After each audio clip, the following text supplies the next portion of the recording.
Buenas noches, sean bienvenidas y bienvenidos a un episodio más de la de 8. Está aquí Georgina Gagiola. Georgina, querida, ¡viva Que México, viva México, Georgina! que viva México. Que viva Buenas noches. México. ¿Cómo estás? ¿Bien? Muy bien, muchas gracias. Eduardo Ruiz Gili, que viva México. Que vivan los mexicanos. Los mexicanos, exactamente, exactamente. Y bueno, pues, ¿cuál es el titular que trae Georgina? Deudas 212 años después. Híjole, deudas. ¿Y Eduardo, el tuyo? Yo voy a hablar sobre el 16 de septiembre de 1810 y la necesidad que tenemos los mexicanos de estudiar la historia de nuestro país. Ok, yo tengo algunas reflexiones interesantes que sería bueno que en otros países también ocurrieran con respecto a la reina Isabel II y su comportamiento con los medios, sí, sí, cosa que habla de una madurez como sociedad por parte de los británicos, que bueno, ya lo platicaremos, pero ¿les parece bien, Eduardo, público en general, que inicie con el programa Georgina, no? Digo yo, ¿quién mejor que Como Georgina? siempre, las damas primero. Ladies first. Bueno, pero muy rápido. Hoy festejamos la independencia, bueno, hoy, la independencia de México, pero a 212 años después, creo que todavía nuestra población sufre mucho. Tenemos 58 millones de pobres, el 17% está por debajo de la línea de pobreza extrema. Y bueno, mucha independencia, revoluciones, etcétera, pero ¿han cambiado realmente las condiciones de la vida? Obviamente democráticamente sí, hemos pasado por la independencia, por la revolución, por muchas guerras, por procesos democráticos, antidemocráticos, pero la población está mejor, está peor. Bueno, estamos de la fregada, eso no hay duda, pero sí creo yo, eso es una percepción particular, que las guerras de reforma, que la independencia, que la revolución, esos eventos nos han hecho madurar como sociedad. Es decir, hay una gran diferencia entre un país que no sufre estos procesos a un país que sí los sufre. Creo que hay un proceso de madurez con este tipo de eventos, pero no sé qué quieras decir al respecto, Eduardo. Yo no sé si vale la pena tantos miles o cientos o millones de muertos en todos estos procesos violentos para lograr una madurez. Yo creo que no puedes lograr una madurez nacional mientras hay tanta pobreza, como acertadamente lo dice Georgina. No creo que puedes llegar a la madurez mientras tengas un sistema educativo fallido. No creo que lleguemos a la madurez mientras los políticos de este país siempre estén viendo por ellos mismos y no por los demás. Y esto no es de ahorita. Si tú estudias, y es el tema que yo quiero manejar al rato, la historia de nuestro país, vas a ver que entre los mismos líderes de la independencia se la pasaron peleándose con ellos mismos para ver quién mandaba, para quién manejaba la lana, para qué. O sea, en este país parece que la gran inmadurez es que no nos ponemos de acuerdo. Hasta cuando los gringos invadieron México, no se ponían de acuerdo. Cuando los franceses invadieron México, no se ponían de acuerdo. Y siempre, pues eso nos ha tenido medio en la lona. No, y la verdad es que si analizamos, yo decía estos procesos, tratando de ver la parte positiva, ¿no? De las ideas, el pensamiento, la democracia, que creo que han servido. Pero hay algo, este país siempre ha estado dividido. Ahora son chairos y fifís, pero en ese entonces eran liberales contra conservadores. Y creo que eso ha sido un sino en la historia de nuestro país, ¿no? Eduardo, Georgina, no sé qué piensen. Yo creo que el inicio de la conformación de nuestro Estado, ¿no? Pero nosotros como sociedad nos reconocemos mutuamente como iguales cuando hay tanta discriminación entre nosotros mismos, a las culturas, a los pueblos originarios en México, lo que estás diciendo. No, hay mucho por hacer. Déjame ver.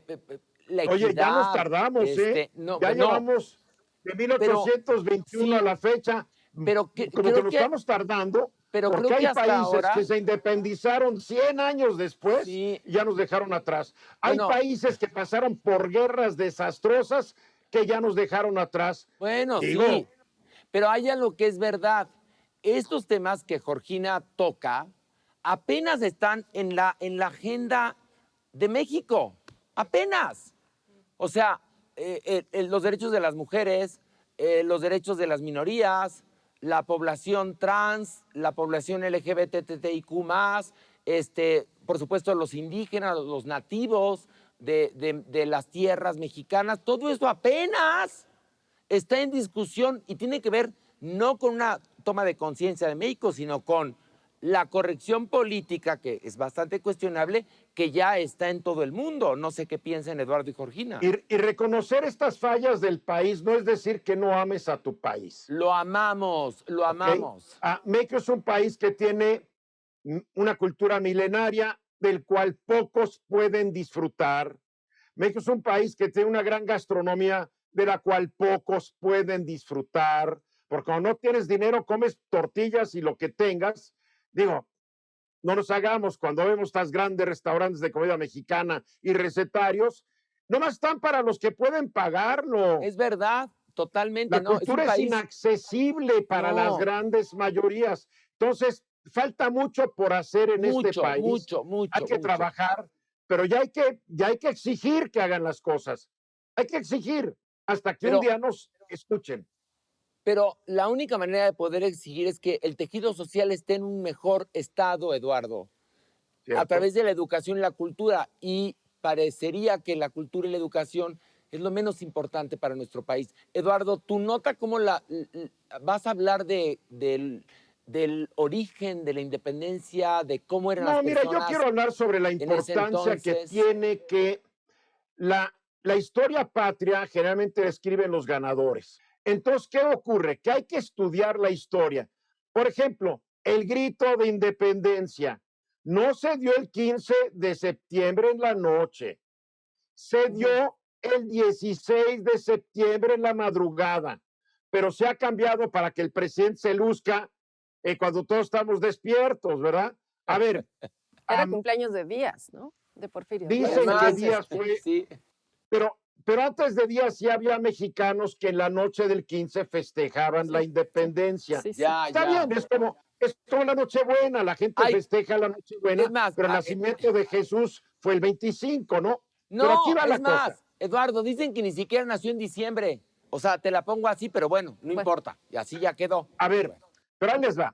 Nadie escribió lo que dijo el cura Miguel Hidalgo y Costilla en el atrio de la iglesia de Dolores. Nadie sabe realmente qué dijo.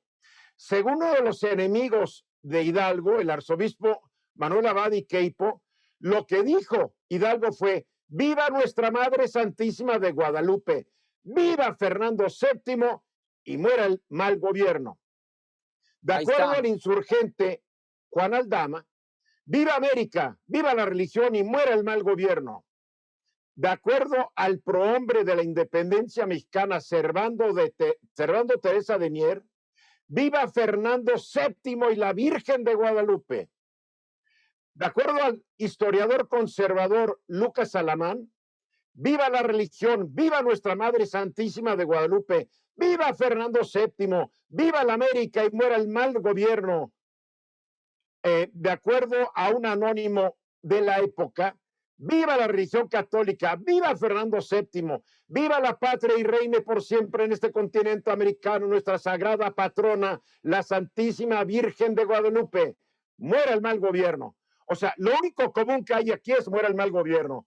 Yo lo único que pediría este 16 de septiembre es que empiecen a leer a Zunzunegui y a otros historiadores revisionistas que se han metido en serio a estudiar la historia, y van a ver que lo que nos enseñan en los libros de texto y los libros que fueron como de los historiadores oficiales dista mucho de la realidad. Y además hay una máxima, Georgina, Eduardo, que dice: un pueblo que no conoce su historia está destinado a repetir los mismos errores. Así que hay que conocer nuestra historia. Y bueno, quería hablar de la reina Isabel respecto a esto que es bien interesante. La reina Isabel le dio la bienvenida a 15 primeros ministros. Imagínense, desde Churchill hasta la más reciente. Mira, tuvo 15 primeros ministros, pero 16 gobiernos. Exactamente. Porque un primer ministro perdió una elección, se fue y regresó después a formar un nuevo gobierno. Yo por eso Exactamente. digo que tuvo 16 primeros ministros. ¿Por qué? Porque cada uno encabezó un gobierno diferente. Y, Pero y- y ahí está digamos la que, discusión. y Eligió digamos que, 16, fueron 15 personas, ándale, 16 gobiernos. bueno, pero digamos que ella, independientemente de las ideas políticas de cada primer ministro, ella trata de llevar una buena relación, que no siempre lo logró. Pero lo que es interesante es que en esa No sociedad aguantaba a madura, la Thatcher. La la Thatcher y ella odiaba se a Margaret detestaban. Thatcher. Pero lo que es interesante es que en qué país, fíjense nada más, aguantan vara de esta manera como lo ha hecho la familia real inglesa, que hagan una serie como The Crown o una película como The Queen, o había unos especie de muñequitos llamados Spitting Image donde se pitorreaban de la realeza, y eso lo A ver, hacen constantemente los humoristas, los creativos ingleses, etcétera, y la familia real aguanta. Lo digo porque no ocurre lo mismo en otros países. Yo no sé si pero nuestros te voy a decir por qué dirigentes aguantarán aguanta. tanta vara. Te voy a Que decir por qué aguantan. Para empezar, son chambas de por vida. eso sí, Ganan una la nota que poca gente en el mundo. Son dueños de kilómetros, cientos de kilómetros cuadrados, castillos, mansiones, etcétera. Y si yo fuera el príncipe, hoy rey Carlos III, que digan lo que quieran. ¿Cuál es la Bueno, bronca? y estuvo Diana, ¿no? La princesa Diana que sufrió mucho pertenecer, ¿no? A la nobleza, a la corona ajá. inglesa. Entonces, pues no sé si ¿Pero qué tiene que ver eso? que estás diciendo que soportaban todas estas, No, no, estas pero no burlas. hablo de lo que tuvo que soportar Diana como No, no, miembro, Diana. no. Hablo de cómo la sociedad inglesa en ese asunto es muy plural, y quienes dan sus opiniones, críticas, hacen parodias, se burlan, lo hacen con todas las letras, y no ves que haya vendetas como en los países latinoamericanos con los periodistas que critican, o con los que hacen bromas, o con los que dijeron esto o aquello. Los ves que están un poco por encima. Pero bueno, Pero tenemos que eso también se terminar. tardaron en llegar a eso. No hay que olvidar que hubo una época en que la monarquía era absoluta. Bueno, pero te Después digo, era intocable y realmente lo que estamos viendo ahorita se dio bajo el reino de Isabel II y empezó ahí por los 70s y los 80s. Y ya después de la insensibilidad de la reina a la muerte de Diana, como que le perdieron todo el respeto a la familia real.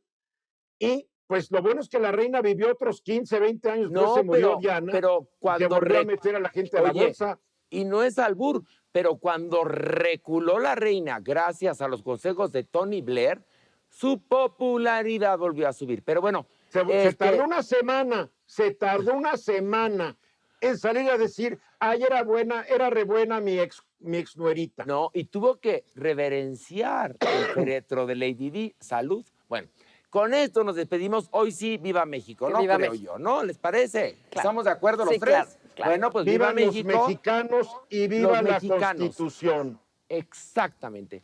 Y viva nuestro público. Muchas Así es. gracias. Muchas La semana que entra tenemos una cita a través de ADN 40 los viernes en la de 8. Gracias.